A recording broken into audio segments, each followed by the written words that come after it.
हिंदुस्तान, हिंदुस्तान से लाया, हिंदुस्तान, सोने की चिड़िया। हाँ, डॉलर, डॉलर, सोना, हिंदुस्तान।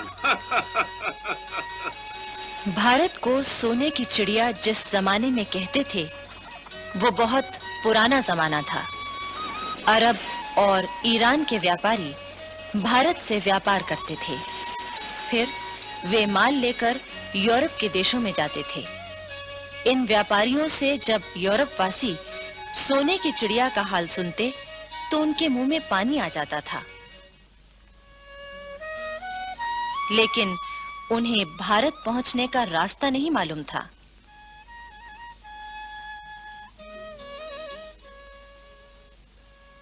आखिर एक दिन कोलंबस नामक यात्री भारत की खोज के लिए निकला, लेकिन अफसोस, उसने पश्चिम का रास्ता पकड़ लिया और वो जा पहुंचा अमेरिका। बस लगभग इन्हीं दिनों पुर्तगाल से भी एक यात्री सोने की चिड़िया खोजने चला था। 22 मई 1498 को उसका जहाज मालाबार तट पर कालीकट पहुंचा।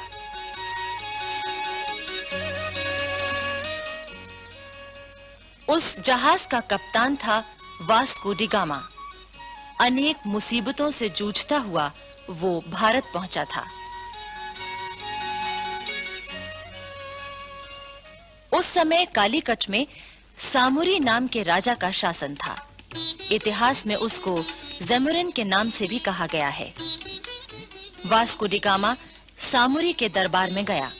उसने सामुरी को कीमती भेंट दी। सामुरी ने वास्को डी गामा का स्वागत किया। वास्को डी गामा ने सामुरी के राज्य में व्यापार करने की इजाजत मांगी, जो तुरंत ही मिल गई। 2 ही साल बाद यानी 1500 ईस्वी में पुर्तगालियों ने कालीकट में एक कोठी बना ली। 3 साल बाद उन्होंने कोठी की किलेबंदी कर ली। वहां अपने सिपाही नियुक्त कर दिए। बहाना ये था कि ये काम वो अपनी रक्षा के लिए कर रहे हैं। वहां एक फौजी अफसर अल्बुकर्क को किलेदार बनाया गया। दरअसल ये पुर्तगालियों की एक चाल थी। सन 1506 में उन्होंने गोवा से बंगाल तक अपना व्यापार फैला लिया।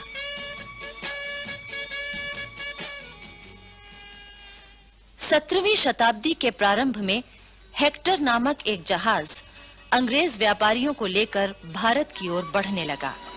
इन्होंने सन 1600 में महारानी एलिजाबेथ से आज्ञा लेकर एक व्यापारिक कंपनी बनाई थी, ईस्ट इंडिया कंपनी।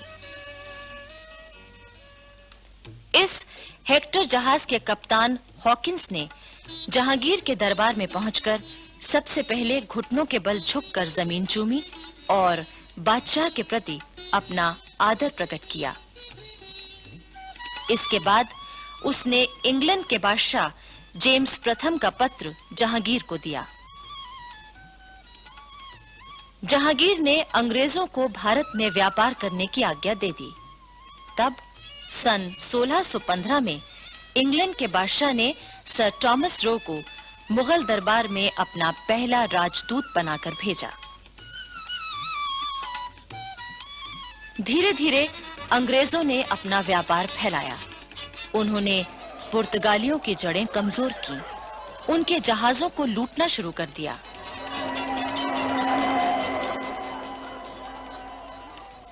औरंगजेब के समय में तो उन्होंने कोठियां भी कायम कर लीं और अपनी हिफाजत के लिए किलेबंदी भी कर ली।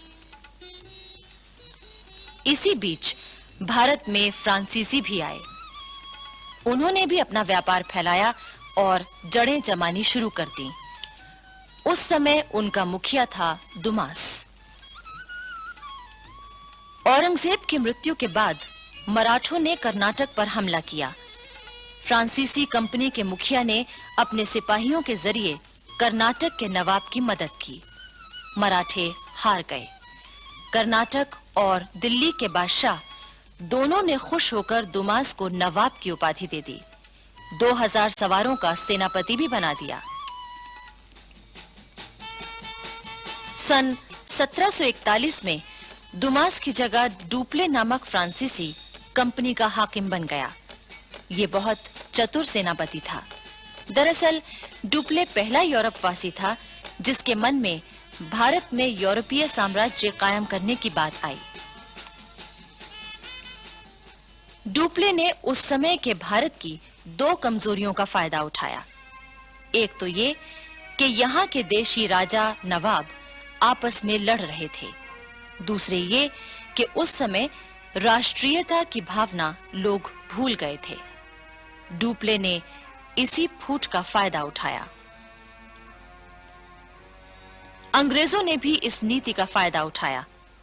उन्होंने न सिर्फ फ्रांसीसियों को कमजोर किया बल्कि देशी राजाओं को लड़ाने और फिर उनमें से किसी एक की मदद करने की नीति अपनाई। बाद में उस मदद लेने वाले राजा को भी उन्होंने अपने प्रभाव में ले लिया। अब देखिए बंगाल में क्या हुआ। ये बात है 1755 की। उस समय बंगाल में नवाब अलीवर्दी खां का शासन था।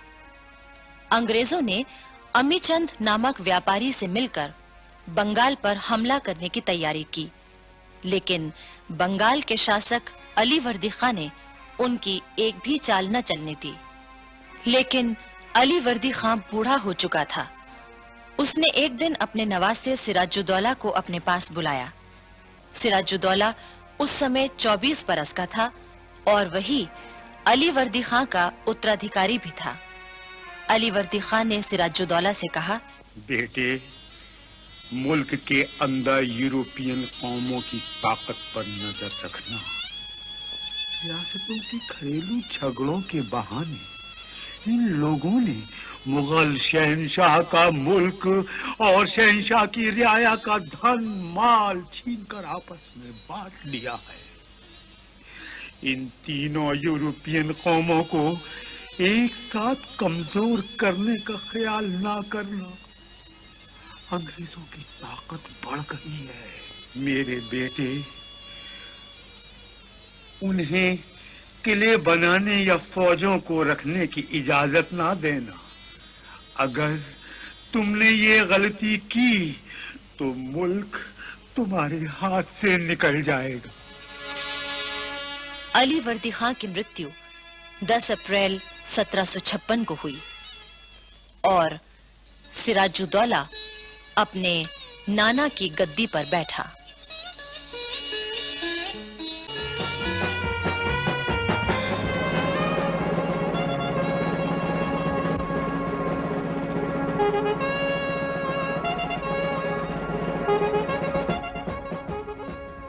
प्लासी की लड़ाई में अंग्रेजों की जीत से भारत में ब्रिटिश शासन की नींव पड़ गई। इस जीत में सेनापति मीर जाफर की बड़ी महत्वपूर्ण भूमिका थी, जिसने अपने मालिक सिराजुद्दौला के साथ विश्वासघात किया था। अंग्रेजों ने मीर जाफर को बंगाल का नवाब बना दिया और मुर्शिदाबाद में सिराजुद्दौला के तख्त पर वो बड़ी शान से बैठ गया। इसके बदले मीर जाफर ने कंपनी को 24 परगने की जागीरदारी सौंप दी। लेकिन मीर जाफर अपनी गद्दी पर एक दिन भी चैन से न बैठ सका। वो एक कमजोर, अयोग्य और नासमझ शासक सिद्ध हुआ। वो अंग्रेजों के हाथों की कठपुतली बनकर रह गया। क्लाइव की इच्छा के खिलाफ वो कोई काम नहीं कर सकता था। अंग्रेजों की बढ़ती हुई जातियों से तंग आकर मीर जाफर ने अपने नौजवान दामाद मीर कासिम को कलकत्ते भेजा ताकि वो अंग्रेजों से बातचीत करे और उनका दबाव कुछ कम हो जाए। लेकिन अंग्रेजों ने नई चाल चली और मीर कासिम को अपनी ओर मिला लिया। ये तय किया गया कि मीर कासिम को वजीर बनाकर उसे तमाम अधिकार दे दिए जाएं और मीर जाफर को खर्च के लिए कुछ रकम बतौर पेंशन दे दी जाए। 20 अक्टूबर 1760 को सूरज निकलने से पहले मीर जाफर का महल अंग्रेजों की फौजों ने घेर लिया। मीर जाफर को जब अंग्रेजों की नई चाल का पता चला तो वो किस तरह परेशान हुआ, इसका एक चित्र अंग्रेज इतिहासकार कर्नल मालेसन के शब्दों में।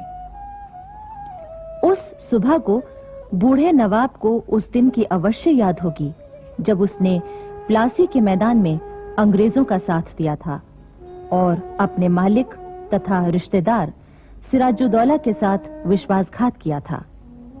मीर जाफर अवश्य इस समय सोचता होगा कि यदि प्लासी में मैं अपने उस बालक रिश्तेदार के साथ वफादार रहा होता जिसने अत्यंत हसरत भरे शब्दों में मुझसे अपनी पगड़ी की लाज रखने की प्रार्थना की थी, तो मेरी हालत कितनी अच्छी होती। जिस सत्ता को मैंने इतने नीच और गलत तरीके से प्राप्त किया था, उससे मुझे क्या फायदा पहुंचा? वे लोग जिनके हाथ मैंने अपना मुल्क बेचा था, आज वे मुझे डरा रहे हैं। जो गुस्ताख विदेशी प्लासी से अब तक मुझ पर हुक्म चलाते रहे और जो अब मुझे गद्दी से उतारने की धमकी दे रहे हैं, यदि प्लासी में मैंने उनके नाश की वजह बनने का यश प्राप्त कर लिया होता, तो इस समय मेरे हाथों में असली हुकूमत होती।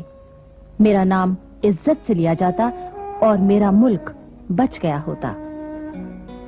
आखिर मीर जाफर को अंग्रेजों के सामने घुटने टेकने पड़े और अंग्रेजों की नींव और मजबूत होने लगी। उन्होंने मीर कासिम से बंगाल के 3 जिले और ले लिए, साथ ही 3 करोड़ रुपए का सोना आदि वसूल किया। सन 1759 में दिल्ली की गद्दी पर मुगल बादशाह शाह आलम बैठा। अंग्रेजों ने अपनी चालों से शाह आलम को अपनी ओर मिलाने की कोशिश शुरू कर दी। उस समय सारे भारत पर अपनी हुकूमत जमा लेने के लिए अफगानों, मराठों और अंग्रेजों के बीच तिकोना संघर्ष शुरू हो चुका था। देश को विदेशी सत्ता के चंगुल से बचाने का उस समय एक ही उपाय था कि सभी देशवासी किसी एक शक्ति के नेतृत्व में संगठित हो जाते। वो शक्ति थी मुगल सम्राट। किंतु इसी बीच यानी 6 जनवरी 1761 को पानीपत के मैदान में अफगानिस्तान के शासक अहमद शाह अब्दाली और मराठों की सेना के बीच घमासान युद्ध हुआ।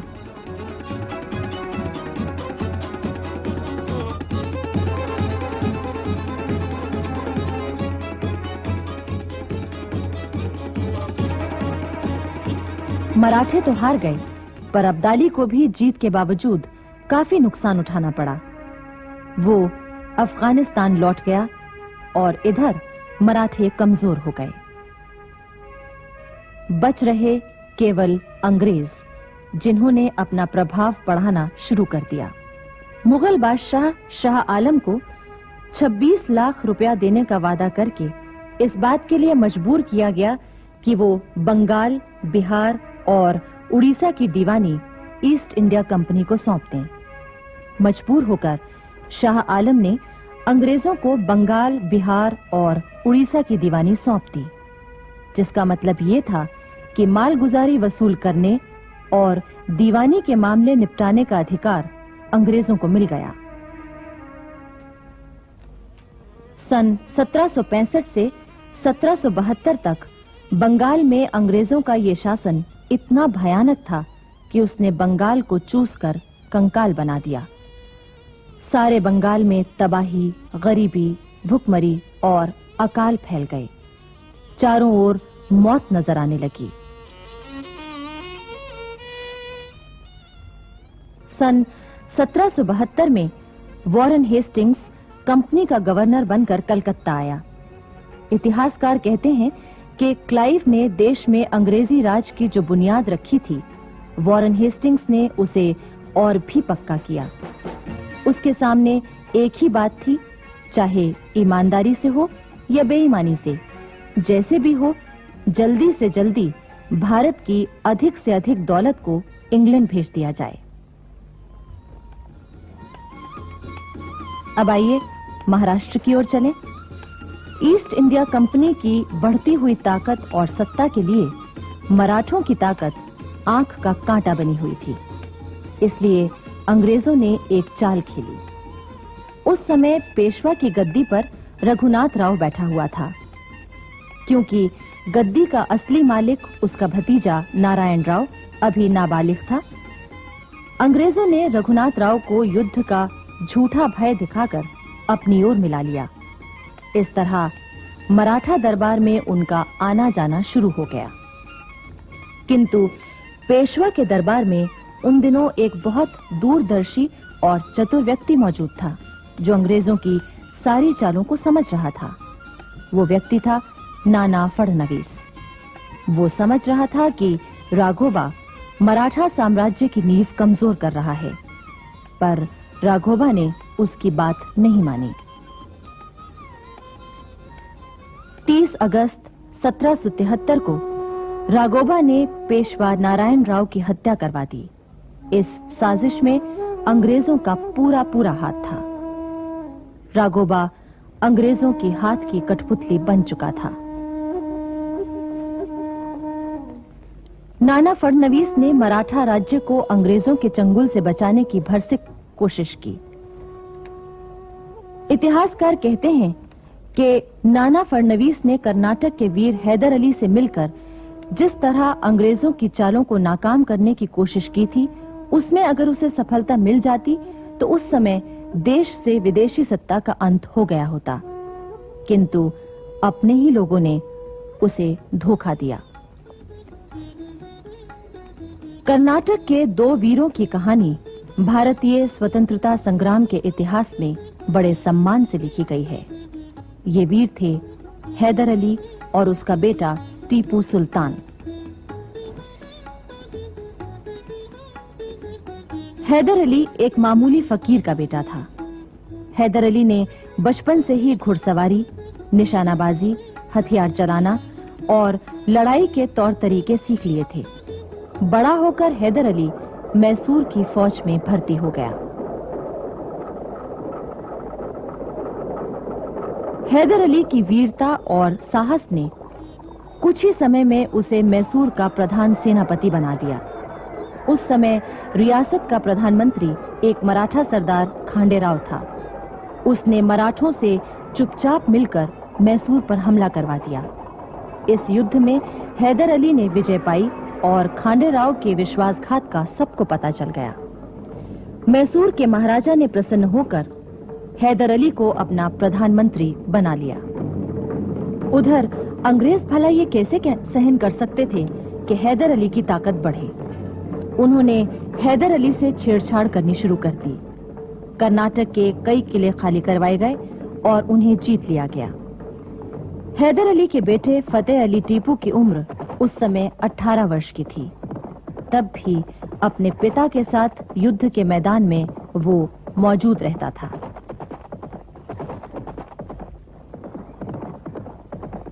कर्नाटक को अंग्रेजों से खाली कराने और उस पर अधिकार करने के बाद हैदर अली ने टीपू को 5000 सैनिकों के साथ मद्रास की ओर भेजा, जहां अंग्रेजों का जमाव था।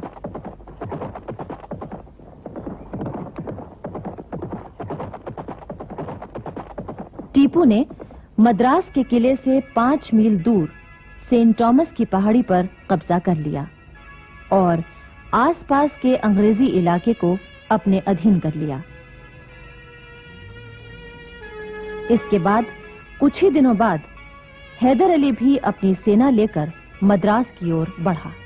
मद्रास में अंग्रेजों का क्या हाल हुआ, इसका रोचक विवरण एक फ्रांसीसी इतिहासकार ने प्रस्तुत किया है। वो लिखता है, मद्रास विजय के अवसर पर हैदर ने अंग्रेजों से कहकर मद्रास के सेंट जॉर्ज के किले के सदर फाटक पर एक चित्र बनवाया, जिसमें हैदर एक शामियाने के नीचे तोपों के ढेर पर बैठा है। पीछे की ओर सेंट जॉर्ज का किला है, जिसकी फसील पर गवर्नर और उसके अंग्रेज साथी घुटनों के बल बैठे हुए हैदर की ओर अपने हाथ बढ़ा रहे हैं। अंग्रेज दूत, डुप्ले और बॉशियर हैदर के सामने जमीन पर घुटने टेके बैठे हैं। डुप्ले की नाक की जगह हाथी की सी सूंड बनी हुई है। हैदर उसकी सूंड को पकड़े हुए है, जिसमें से अशर्फियां खनाखन गिर रही हैं। दूसरी ओर पराजित अंग्रेज सेनापति जनरल स्मिथ संधि पत्र हाथ में लिए हुए अपने हाथ से अपनी तलवार के 2 टुकड़े कर रहा है।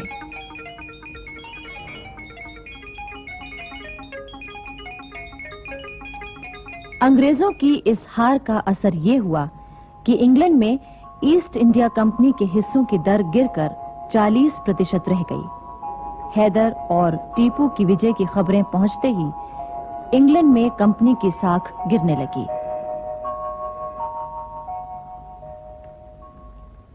इसके बाद हैदर अली ने नाना फडणवीस के साथ मिलकर जिस तरह अंग्रेजों को मात दी थी, उससे अंग्रेज घबरा उठे थे। लेकिन 6 दिसंबर 1782 की रात को हैदर अली की अचानक मृत्यु हो गई, जिससे नाना फडणवीस की सारी आशाएं चूर-चूर हो गईं। जबकि अंग्रेजों के लिए हैदर अली की मृत्यु वरदान साबित हुई।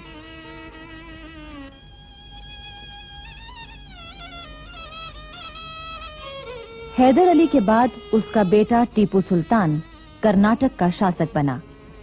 अंग्रेजों ने उसे भी चैन से न बैठने दिया, उसको बदनाम किया, उसके साथ धोखा किया और उसे युद्ध में उलझाए रखा। लेकिन टीपू भी अंग्रेजों के लिए बड़ी दहशत था। अंग्रेज उसके नाम से खौफ खाते थे, किंतु अंत में वो भी अपने ही लोगों के विश्वासघात का शिकार हुआ।